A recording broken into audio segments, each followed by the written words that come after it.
Hi, thank you for attending this presentation. I'm Shannon Yun and I'm here to introduce you the new satellite that will be proposed to the NASA Flight Project Manager Candice Callisto. My projects will be named as CAT, an abbreviated form of Climate Analysis Trailblazer, because our mission is to identify environmental changes in every region with high graphic and analyzed data. So we will cover some of the very basic calculation of the orbital. First, orbital velocity. So as we all know that the net centripetal force is equal to mass times velocity to the power of 2 total divided by radius. Gravitational force is equal to g times mass of Earth and mass of satellite together divided by radius to the power of 2. And in order to find out the orbital velocity, Fc equal to Fg, and we figured it out. Next, orbital period, which technically is the time the Earth takes to travel one cycle. We have the basic is velocity equal to distance divided by time. Since it's travel in the circular orbit, replaced by 2 pi times radius together divided by t. So the same with the orbital velocity, we let these two equal to each other so we can find the t formula. We did a little bit of research about at what altitude that the satellite will be safe, so let's take a look.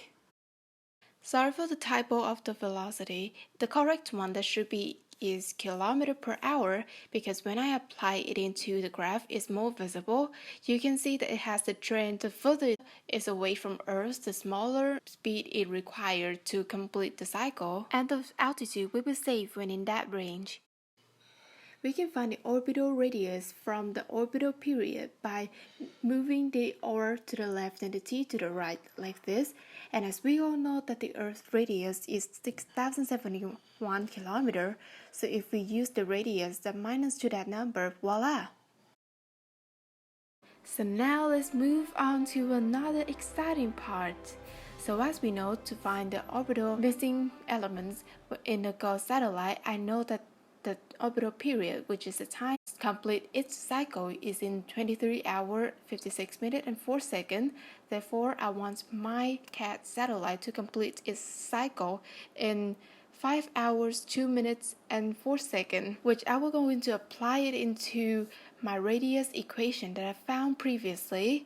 With the time converted into 18,166 seconds, mass of Earth I found is 6.21 times to 10 to the power of 24 kilogram, and G after all converted the meters into the kilometer. Move on to the altitude. We are not done yet, because it is the altitude from the core of the Earth to the satellite. We have to find the altitude from the outer surface of the Earth to the satellite. The total radius minus to the radius of the Earth is like this: 6,731 kilometers. Get minus. And move on to the orbital velocity. We also get the V1 we found previously.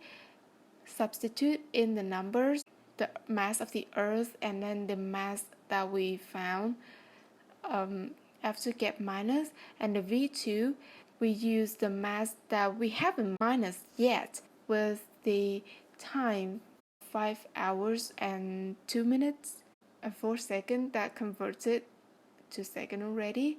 We find that both of the answers are identical, which later we converted into 5.234 kilometers per second. I strongly believe that all of the equations and results I found are valid, because I made a mistake in the previous experiment that I forgot to square up one of the small equation, and that leads into all of the later equations are incorrect and in the sequence. That's pretty much all of the orbital issues that I solved when proposing the idea of the new satellite. I'd love to talk about the structure or engineering in the future about CAT project. Thank you and have a good day. 6, 5,